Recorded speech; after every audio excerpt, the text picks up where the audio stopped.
ও দাজ্জাল সম্পর্কে একটা কাহিনী বলছে, সেই কাহিনীটা তোমাদেরকে বলার জন্য বসতে বলেছি। ও বলছে রাকিবনা ফি সাফানিয়াতিন বাহারিয়াতিন মা সালাসিনা রাজুলান মিন লাখম ওয়া জুজাম, আমরা লাখম এবং জোজাম সম্প্রদায়ের 30 জন মানুষ একটা স্টিমারে উঠেছিলাম। আপনার ইবাদত আর একজন করে দিবে না, আর আপনারটা আপনাকেই করতে হবে। কবরে যাওয়া যেমন একাই, হিসাব নিকাশও তেমন একাই, মুখামুখি হওয়াও তেমন একাই। তা আজকে আপনাদের সামনে পেশ করব ইবাদতের জগতে সবচেয়ে ভিন্ন ধরনের ইবাদত সিয়াম, ইনশাআল্লাহ। উল্লিখিত বিষয়ের উপরে কথা বলার পূর্বে আপনারা যারা চলমান রাস্তায় আছেন, চলে যাচ্ছেন বা দাঁড়িয়ে আছেন, আমি আপনাদেরকে আন্তরিকভাবে অনুরোধ জানাই, আপনাদের ভালোবাসাকে আমি স্বাগতম জানাই, আমি আপনাদের আন্তরিকভাবে শুকরিয়া আদায় করি, জাযাকুমুল্লাহ খায়ের। একটু বসে কিছুক্ষণ আলোচনা শুনুন। আল্লাহ নবী কথা বললে বসতে বলতেন, এটাই সুন্নাত। ফাতেমা বিনতে কায়েস বলছেন, সামিতু মুনাদিয়া ইউনাদিয়া সলাতু জামিয়া, হঠাৎ শুনছি ফাতেমা বিনতে কায়েস বলছেন সলাত শুরু হতে যাচ্ছে, সলাত শুরু হতে যাচ্ছে। ফাখারাজতু ইলাল মসজিদ, আমি মসজিদে গেলাম। সাল্লাইতু মা'আন নবী সাল্লাল্লাহু আলাইহি সাল্লাম, নবীর সাথে আমি সলাত আদায় করলাম। ফালাম্মা কাদা সলাতাহু, যখন তিনি সলাত শেষ করলেন, তিনি সলাত শেষ করে বললেন, কুল্লু মুসাল্লি ইয়ালজামু মাকানাহু, এই সবাই তোমরা নিজ নিজ জায়গায় বসে পড়ো। এ দেখেন আল্লাহ রাসূল কথা বলবেন, সালাম ফিরার পরে তিনি কথা বলবেন, সেই জন্য সবাইকে বসতে বলছেন। হাদিস মুসলিম। আর এটা দাজ্জালের ঘটনা, তাই উনি দাজ্জালের কাহিনী শোনাবেন, সকলকে বসতে বলছেন। যার কারণে আমি এই ছেলে, এটা খুলে ফেলো তো, এটা খুলো, কই ছেলেটা কই। যার কারণে আমি আপনাদেরকে আন্তরিকভাবে বসার জন্য অনুরোধ জানাচ্ছি। এইটা রাসূলের নীতি। তো বসতে বলেই বলছেন, হাল তাদরুনা লিমা জামাতুকুম, আমি তোমাদের কেন বসতে বললাম তা কি বলতে পারো? তাহলে আল্লাহ রাসূল আলাম, সাহাবীগণ বলেন, জি না, আমরা জানি না আপনি যে কেন বসতে বললেন। তাহলে রাসূল বলছেন, মা জামাতাকুম লিরাগবাতিন ওয়া রাহবাতিন, আমি তোমাদেরকে জাহান্নামের ভয় দেখাবো, জান্নাতের প্রতি আগ্রহী করব, এই জন্য বসতে বলিনি। ওয়ালাকিন জামাতুকুম আন্না তামিম আদ-দারি কানা রাজুলান নাসরানিয়ান ফাজা ওয়া আসলামা ওয়া হাদাসানি হাদিসান কুনতু উহাদ্দিসু মান মাসিহিদ দাজ্জাল। তবে তামিম দারি একজন খ্রিস্টান মানুষ এসেছে, ইসলাম গ্রহণ করেছে, ও দাজ্জাল সম্পর্কে একটা কাহিনী বলছে, সেই কাহিনীটা তোমাদেরকে বলার জন্য বসতে বলেছি। ও বলছে রাকিবনা ফি সাফানিয়াতিন বাহারিয়াতিন মা সালাসিনা রাজুলান মিন লাখম ওয়া জুজাম, আমরা লাখম এবং জোজাম সম্প্রদায়ের 30 জন মানুষ একটা স্টিমারে উঠেছিলাম, বড় স্টিমারে উঠেছিলাম 30 জন মানুষ। ফাল্লাইবানাল মাউজু ফিল বাহারে সাহারান, এই যে ঝড় বৃষ্টি উঠল, 1 মাস যাবৎ স্টিমার আমাদেরকে নিয়ে খেলল, সাগরের ঢেউ আমাদেরকে নিয়ে খেলল 1 মাস যাবৎ। ফারফুইলা জাজিরাতিন হিনা তাগরিবুস শামস, কোনো একদিন সন্ধ্যার সময় আমাদের স্টিমারটি সাগরের পাশাপাশি কেনারায় গিয়ে লাগলো। ফাজালাসনা ফি আকরাবিস সাফিনাতে, তো আমরা স্টিমার থেকে ছোট ছোট নৌকায় উঠে বসলাম, কেননা স্টিমার অনেক পানিতেই ঠেকে যায়, মাটিতে ঠেকে গেছে, তা আমরা তো এখানে নামতে পারবো না, তখন আমরা ছোট ছোট নৌকায় উঠলাম। ফালাকিয়াত না দাব্বা, হঠাৎ একটা প্রাণীর সাথে দেখা।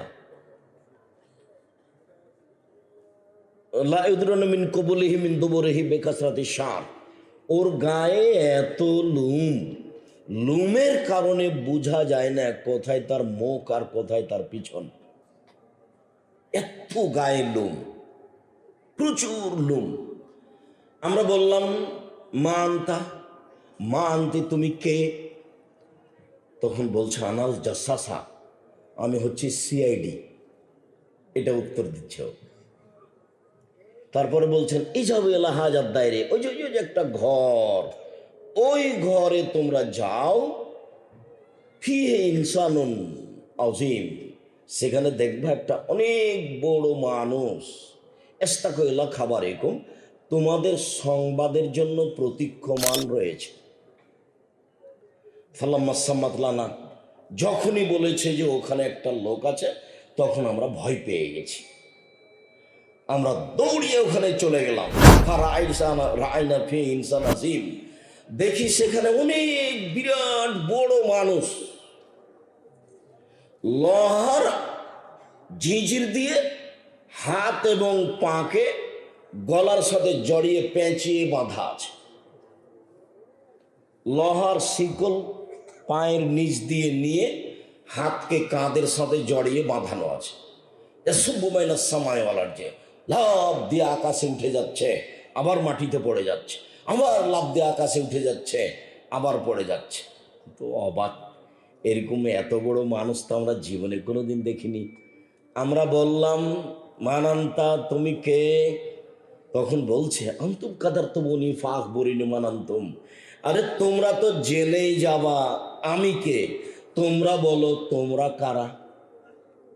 তা আমরা বললাম আমরা হচ্ছে আরবের মানুষ, একটা স্টিমারে উঠেছিলাম, লাখম এবং যোজাম সম্প্রদায়ের মানুষ 30 জন, 1 মাস যাবৎ সাগরের ঢেউ আমাদের নিয়ে খেললো। তারপর আমরা স্টিমার কেনারায় লাগলো, আমরা ছোট ছোট নৌকায় উঠে বসলাম। একটা প্রাণীর সাথে দেখা হলো, তার কোথায় মুখ তার কোথায় পিছন বোঝা যায় না লোমের কারণে। আমরা বললাম তুমি কে? সে বলল আমি সিআইডি। তারপর বলল ওই ঘরের দিকে যাও, ওখানে কিছু একটা লোক আছে, তোমাদের দেখার জন্য ব্যস্ত হয়ে গেছে, তাই আমরা চলে আসলাম। ও আচ্ছা, ঠিক আছে, তাহলে কয়েকটা কথা আমাদেরকে বলো, তোমরা যে আরবের মানুষ। আন আখবিরনি আন আখবিরুনি আন বহেরাতি তাবারিয়া, ইরাকে যে একটা জলা ছিল বিল, সে বিলে কি পানি আছে? হ্যাঁ, সে বিলে পানি আছে। তখন বলছে ইউশেক, অচিরে এই বিলে পানি থাকবে না, শেষ হয়ে যাবে। তারপর আবার বলছে আখবিরুনি আন আইনি জোগারিন, ইরাকে একটা জোগার নামে পুকুর ছিল, সেই পুকুরে কি পানি আছে? হাল ইয়াজরাহু আহলু মিন মাইয়া, এলাকার লোক কি সেই পুকুর থেকে পানি উঠিয়ে জমি চাষ করছে? আমরা বললাম হ্যাঁ, তাতে অনেক পানি আছে, এলাকার লোক সেখান থেকে পানি উঠিয়ে জমি চাষ করছে। তারপর বলল আখবিরুনি আন নবিয়্যিল উম্মিন, তোমরা একটু বলো তো আমাকে নিরক্ষর নবী সম্পর্কে, তার কি খবর, তিনি কোথায়? আমাদের নবী হচ্ছেন নিরক্ষর, কোনটা আলিফ, কোনটা বা, কোনটা গাইন, কোনটা আইন, এটা আমাদের নবী চিনতেন না। পৃথিবীর কোনো মানুষ আমাদের নবীর শিক্ষক নন। শিক্ষক হলেন আল্লাহ, মাধ্যম হলেন জিবরাইল। শিক্ষক হলেন আল্লাহ, মাধ্যম হলেন জিবরাইল।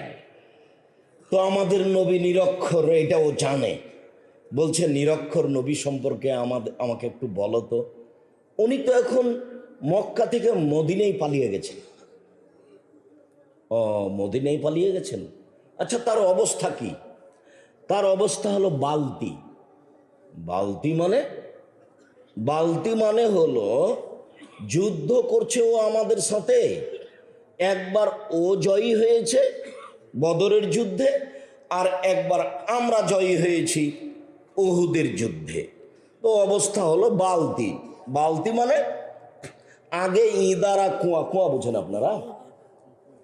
ইদারা কুয়ার পাশে বালতি থাকতো, তো আপনার পানির প্রয়োজন, পান করবেন, তো আপনি বালতি কুয়াতে নামিয়ে পানি উঠিয়ে পান করে বালতিটা রেখে চলে গেলেন। এবার আমার প্রয়োজন, আমি আবার বালতিটা নিলাম, নামালাম, পানি উঠালাম, পান করে চলে গেলাম। তাহলে বালতি একবার আপনার হাতে, বালতি একবার আমার হাতে। তো তার অবস্থা এখন বালতি, একবার ও জয়ী, একবার আমরা জয়ী। বোঝা গেল কথা কি?